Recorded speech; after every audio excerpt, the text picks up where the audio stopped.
Yo. Donc, aujourd'hui, on va parler un petit peu des shops. Alors, les shops. Dans les jeux de combat, c'est essentiel. Genre, essentiel à jouer dans le Junken, dans le pierre feuille ciseaux du jeu de combat, c'est-à-dire coup est battu par la garde, qui est battu par la shop, qui est battue elle-même par les coups. Et dans 3-3, c'est d'autant plus important parce que, en fait, on a coup qui est battu par la garde ainsi que le pari. Et ces garde et pari sont battus tous les deux par la shop. Donc, avec la shop, tu ne bats pas qu'une chose, tu en bats deux. Très important. Les shops dans 3.3, au niveau du temps, pour qu'elles commencent, c'est 2 frames. Elles sont actives pendant une frame, c'est-à-dire que tu as une frame où tu vas pouvoir choper, et après, elles vont prendre 21 frames à récupérer. 21 frames, c'est long.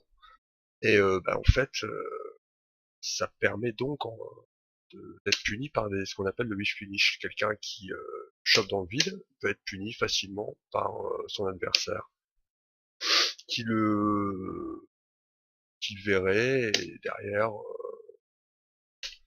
boum,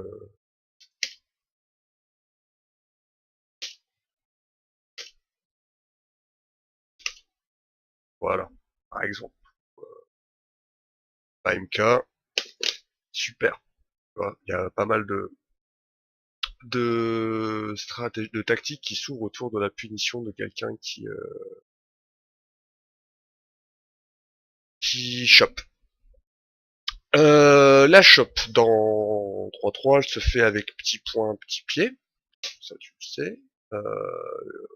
Alors il y a selon les persos, les shops sont différentes. Donc ça c'est la shop avant de Ken, ton adversaire relativement proche de toi, tu le pousses un peu vers loin. T'as la shop arrière qui va complètement renvoyer à l'opposé, hein, il y a une grande distance aussi qui s'installe entre les deux persos. La shop neutre. Alors la shop neutre de Ken, euh,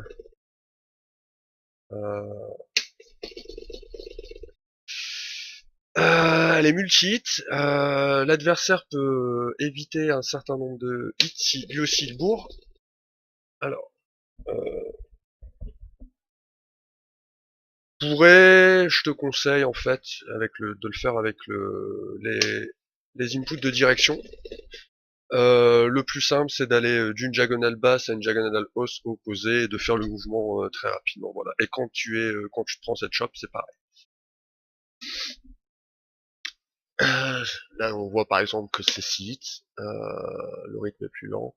Si ton adversaire déchoppe, pourrait les directions pourraient descendre à 4 hits, voire peut-être moins. Ensuite, alors, il y a des règles.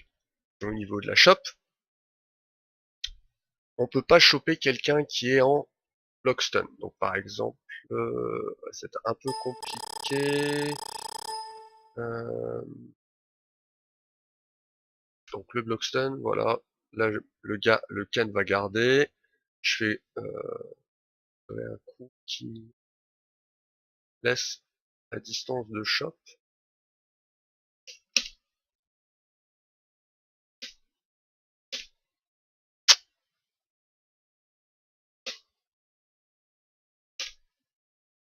Euh,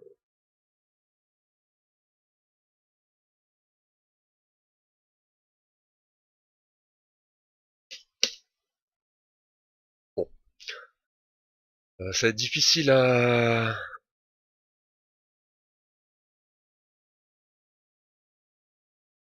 faire. Donc je vais juste te montrer donc le blockstun, voilà.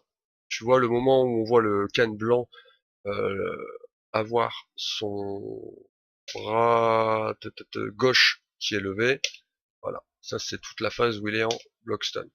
Quand ton adversaire est dans cet état-là, tu ne peux pas le choper. La chope va passer à travers.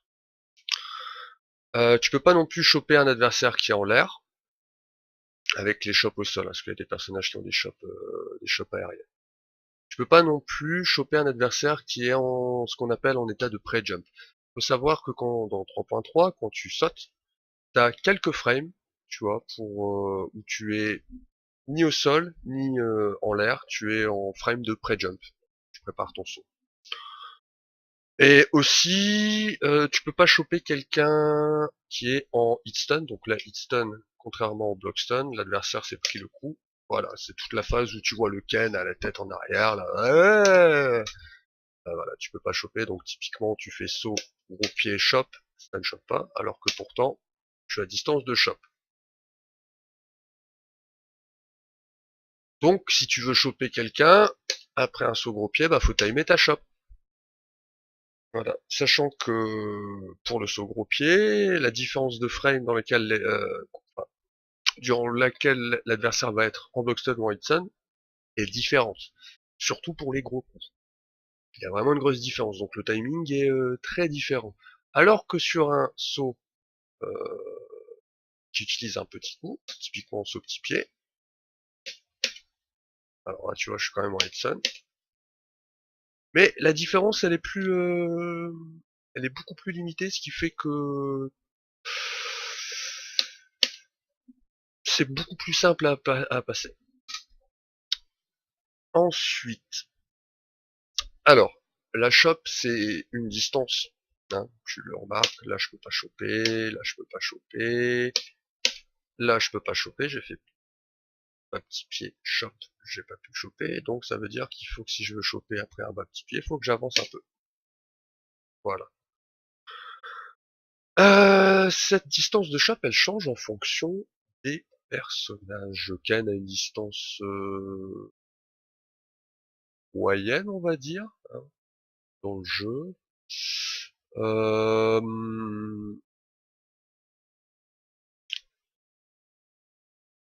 et en fait, ça va être aussi l'occasion de te parler des Karachop. Alors, qu'est-ce que la Karachop?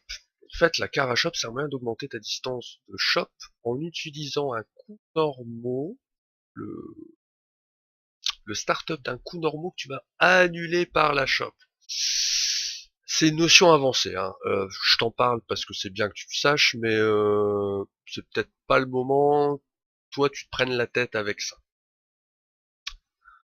D'autant plus que la Karachop, elle est plus ou moins utile selon les personnages, plus ou moins difficile à réaliser. Typiquement, celle de Ken, c'est pas un outil qui va être important. Par contre, dans le cas de Chun-Li, la Karachop est très importante parce qu'elle fait gagner une distance énorme. Alors la Karachop de Ken, elle se fait avec... Alors t'as plusieurs possibilités, mais on va dire que le stand MK doit ouvrir une Karachop. Alors, je t'ai dit, on utilise le startup d'un coup que l'on cancel tout de suite par la shop pour essayer de gagner la distance. Donc on va essayer de voir. Donc tu vois, c'est ce coup-là que je vais utiliser. Et en fait, j'avais appuyé donc sur le MK et directement avec c'est infime la différence entre le moment où j'appuie sur MK et la shop. Voilà, je sais pas si tu le verras sur la vidéo, mais Ken avance un poil.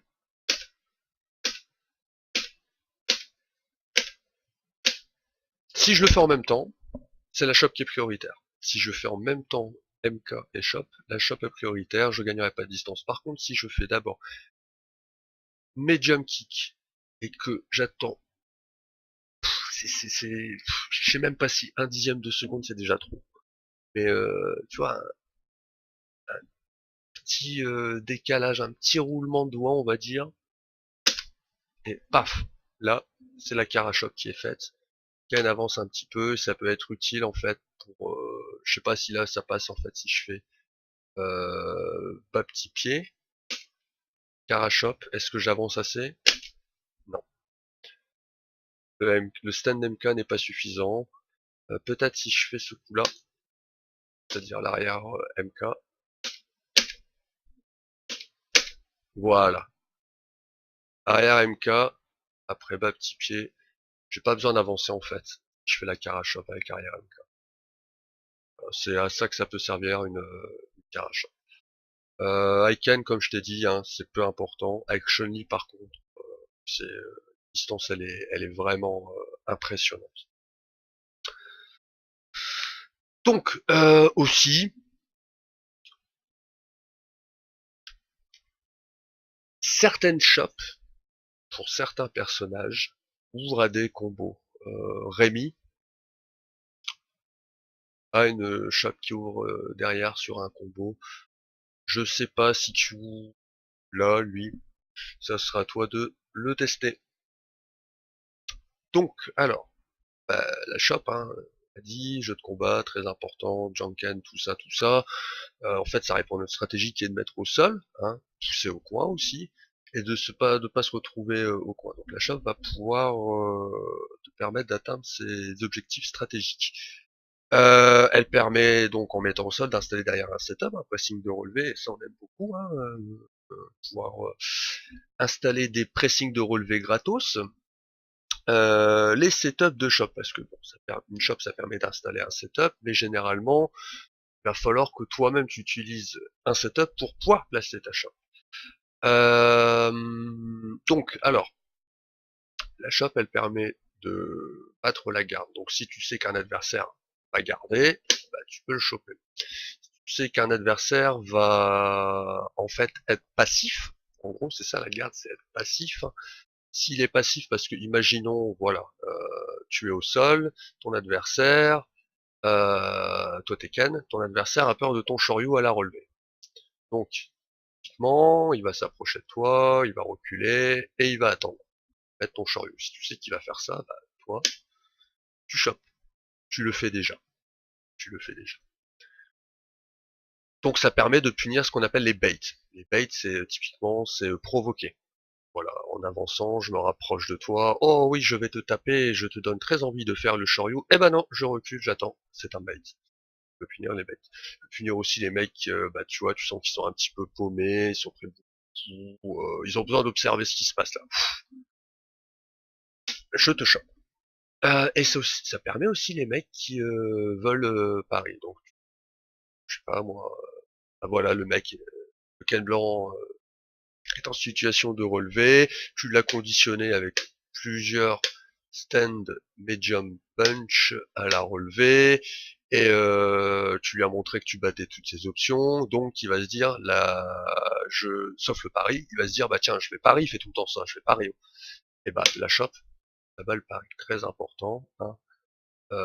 Petite parenthèse, les mecs qui parient les jump-in, les sauts, et bah une façon de les battre, je te l'ai déjà dit, c'est saut vide, chope derrière. Parce que le mec, lui, il va faire un petit pas en avant, et pendant qu'il fait ce petit pas en avant, il fait pas autre chose.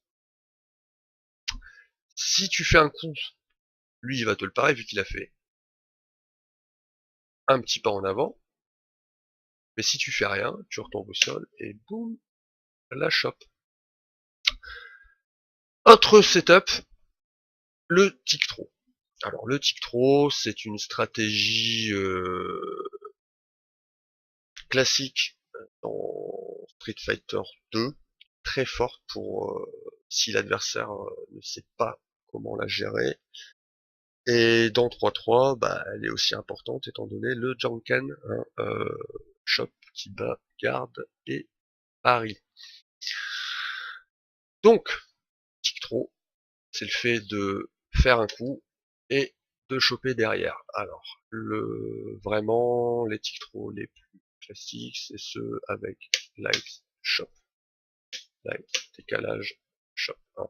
Certains coups vont te laisser à distance de chop, tu n'auras pas besoin de te déplacer après le coup pour choper, mais bien souvent, il faudra que tu fasses un petit pas en avant pour choper. Alors là, on voit que le Ken est en hitstun, je suis obligé de décaler un petit peu plus ma shop pour pouvoir le choper, sinon ma shop va biffer. Voilà.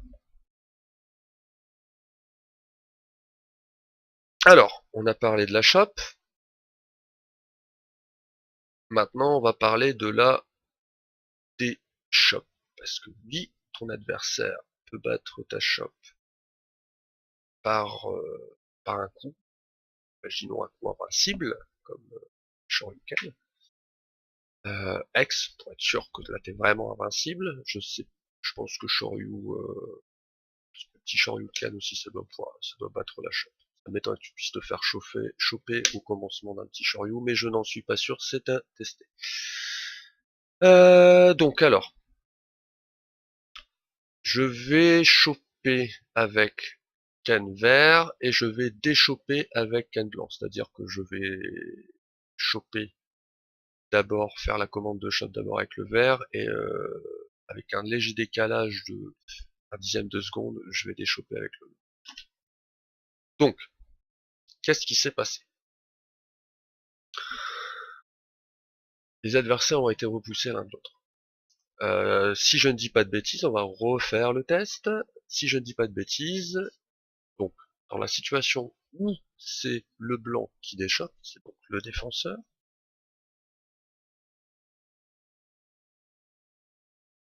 on voit que lui recule beaucoup moins que l'attaquant qui s'est fait déchoper. Donc quand tu déchopes, le défenseur que tu réussis à déchoper, tu vas repousser ton adversaire. Il va plus aller vers le coin que toi. Et chose très importante à remarquer, c'est que la distance qui sépare les deux persos est la même au début du match, quand le round démarre. Hein, regarde, tu vois.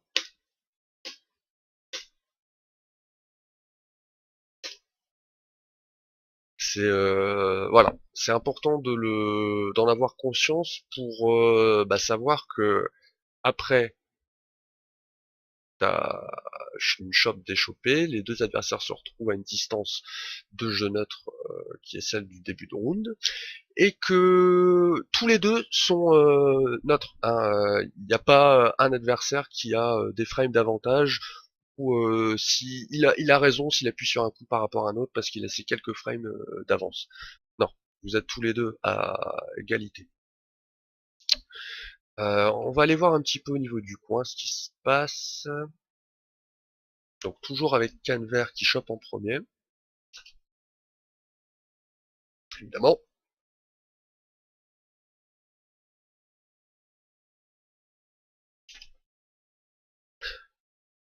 Alors,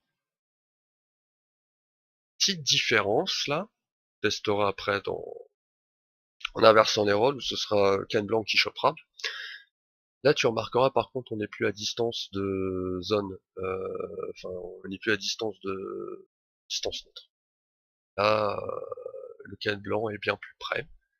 Il a déchopé, donc il a cet avantage en fait d'être proche du can vert qui lui est dans le coin, qui a moins d'options. Hein. Les options pour s'échapper sont limitées. Important de le savoir, ça permet de,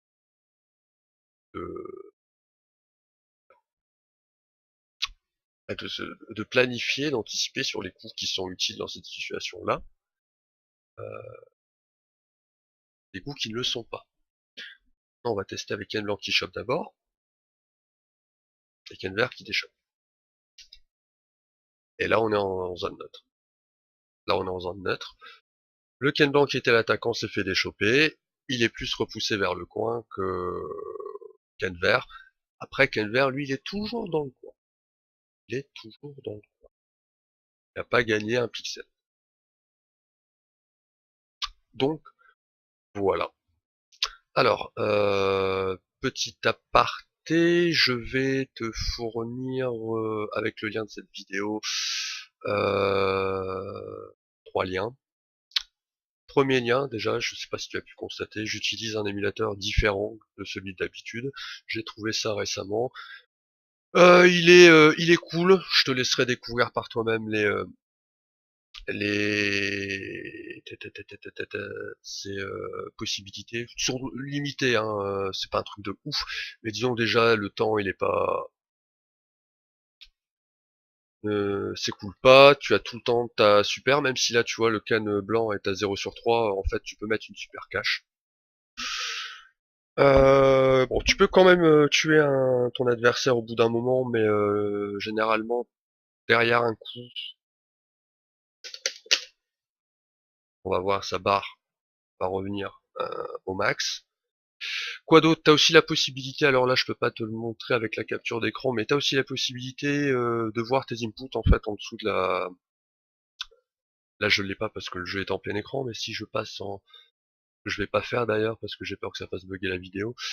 Euh, Si j'étais pas en écran, en plein écran avec l'émulateur, en fait en bas de l'écran de jeu, il y a une fenêtre du hack qui s'affiche où tu vois les inputs qui sont entrés et aussi ce hack permet, ce mode entraînement te permet d'enregistrer des phases. Alors c'est vraiment très limité, c'est pas très pratique, mais c'est là, ça existe. Euh, donc c'est cool. Donc ça c'est le premier lien. Deuxième lien qui va t'envoyer un wiki du site Shoryuken. Shoryuken c'est le site jeu de combat mondial. Donc la page wiki de 3.3 qui va te donner beaucoup d'infos, qui te permettra d'y voir plus clair si tu as des interrogations sur le jeu. Et aussi je vais te donner le lien d'un PDF qui, on va dire, est une excellente introduction et plus aux jeux de combat, particulièrement à la série Street Fighter. J'ai quasiment tout lu. Je le trouve très bien pensé pour présenter le jeu de combat à quelqu'un qui débute. Je pense que ça te permettra d'y voir beaucoup plus clair. Ça centralise pas mal d'infos et ça te permettra de gagner du temps dans ton apprentissage. Voilà. À la prochaine.